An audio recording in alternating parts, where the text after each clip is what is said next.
principios de noviembre del 2020 se abrió en Polonia una causa de beatificación de una monjita, una religiosa polaca, que es un personaje increíblemente especial y que yo creo que este proceso que recién comienza, o sea que todavía va a pasar mucho tiempo para que se haga la total investigación histórica, para que de la diócesis llegue a la Santa Sede, a la Congregación para la Causa de los Santos, para que finalmente sea declarada beata, es decir, todavía queda mucho pan por rebanar, ¿no? Pero lo que sabemos de esta vida es una de esas vidas impresionantes y que, les confieso, encuentran un especial eco en mí, porque tengo una envidia santa, un cierto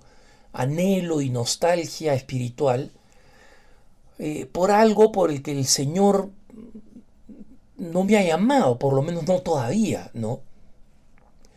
Y es el hecho de ser esas almas expiadoras. Recordemos aquí el concepto católico de expiación.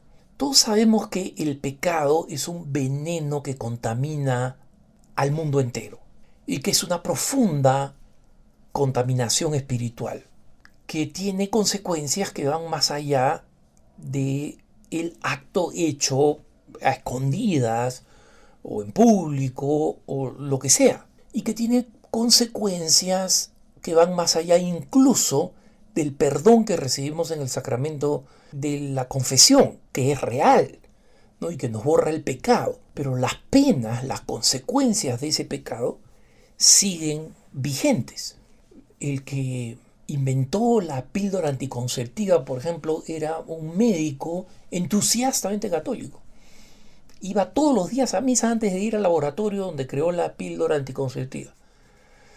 Cuando la iglesia confirmó su enseñanza de que la píldora anticonceptiva era contraria a los principios de la iglesia, este doctor se enojó muchísimo y se apartó de la iglesia.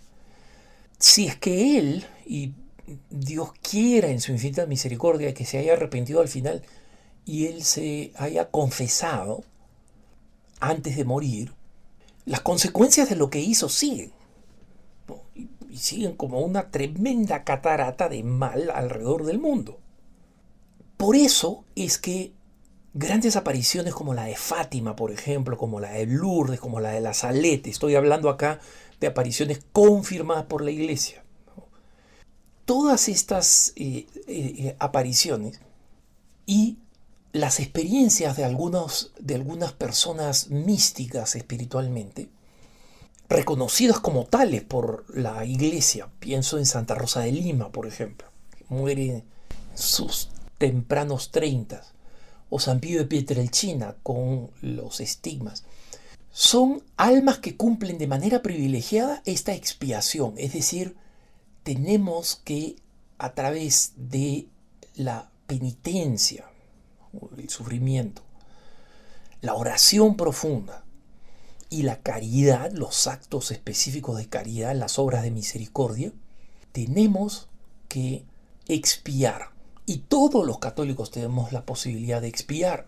Pero hay algunas almas privilegiadas, pienso en Santa Rosa de Lima, que fueron elegidas para esto, ¿no? Entonces hay gente que dice, oye, qué locura que Santa Rosa de Lima, no debe haber sido verdad que se ataba los cabellos a un clavo para que cuando se recostaba en la cama le jalara el cabello y sufriera incluso durante el sueño, que se pusiera una piedra de almohada, o que no solamente tuviera ayunos muy duros, sino que además deliberadamente comiera cuando se alimentaba cosas amargas y horribles, ¿no?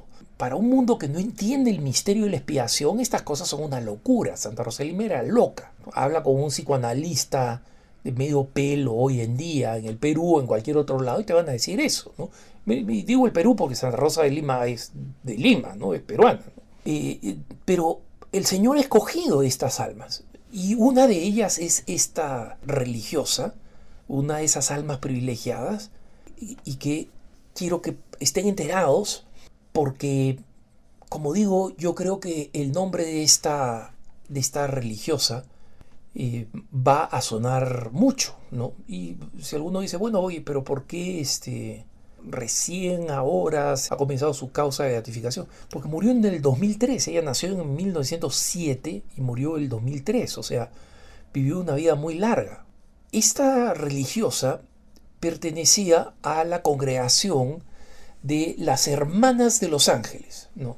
Así se llamaba la congregación, que fue fundada en 1889 y es una congregación religiosa polaca que no usaba hábito. Y la explicación es un poco larga de por qué no usaba hábito, pero básicamente era porque Polonia era constantemente invadida por la Prusia protestante, ¿no? Luterana, o por la Rusia ortodoxa, ¿no? Entonces, para poder hacer su apostolado en toda la región, en la región que después sería parte de la Unión Soviética, estas religiosas necesitaban pasar por ciudadanas, por mujeres de la vida común, pero hacían votos, vivían en comunidad, ¿no? Esta religiosa se llama Wanda Bonisewska. Wanda Bonisewska murió a los 96 años. Tiene algunas cosas parecidas a Santa Faustina Kowalska. En primer lugar, ella escribió un diario espiritual que fue publicado con permiso eclesiástico en 2016, lamentablemente hasta donde sé solamente está en polaco, donde relata sus experiencias místicas que recibió entre 1921 y 1980. Varios de los comentaristas incluso me cuentan, esto lo sé por un sacerdote polaco amigo, que en la introducción hecha por el cardenal de la arquidiócesis, la espiritualidad de Bonisewska es comparada con Sor Faustina Kowalska, con Santa Faustina Kowalska, la visionaria que nos trajo la Divina Misericordia, ¿no? Y su espiritualidad está precisamente centrada en ofrecer su sufrimiento por la expiación de los pecados, pero curiosamente específicamente por los pecados de los sacerdotes. Y es interesante que su causa coincida cuando hay tantos escándalos de abusos sacerdotales que están afectando también a la iglesia en Polonia. Ella vivió una vida de absolutas virtudes heroicas, ¿no? Bonisewska nació en una parte de lo que hoy en día es Bielorrusia, ¿no? Uno de los estados independientes que formó después parte de la Unión Soviética, y nació en 1907. A los 16 años, o sea, jovencita, entró a la congregación de las Hermanas de los Ángeles y se fue a Vilnius, lo que hoy en día es la capital de Lituania, ¿no? Que es una nación también de mayoría católica, que también formó parte de la Unión Soviética y que hoy en día es independiente. Toda esta región, ¿no? Los distintos imperios iban y venían, alguna vez fueron parte de Polonia, otra vez fueron libres, etc. Luego hizo su profesión en 1933, ya cuando estaba desde 1917 bajo la invasión soviética, ¿no? Y ese mismo año recibió los estigmas, las heridas de Jesucristo de la crucifixión, ¿no? Y esta religiosa, la madrecita Bonisewska, mantenía esto con la mayor discreción posible, pero la KGB, ¿no? La policía secreta soviética, en 1950 la arresta y la tortura.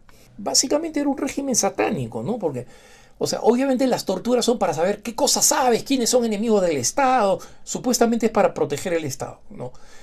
Y esas torturas a una monjita de una congregación en Vilnius, ¿no? ¿Qué podía saber? O sea, ¿qué contacto político podía tener? Pero había este odio y esta desconfianza hacia las personas polacas y después de torturarla, la mandan a Siberia, a un campo de concentración.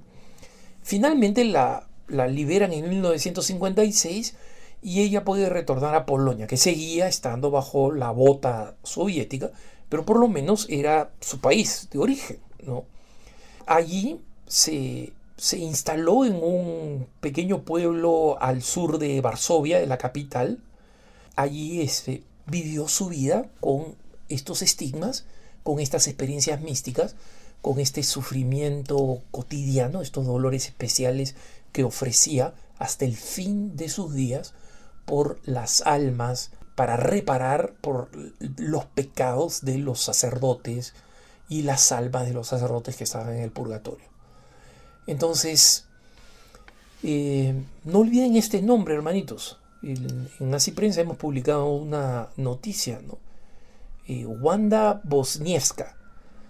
Y pronto esperemos que veamos su vida compartida y sus profundas reflexiones espirituales de su diario, ya publicado con autorización eclesiástica, para que sea traducida en varios idiomas, incluyendo el nuestro.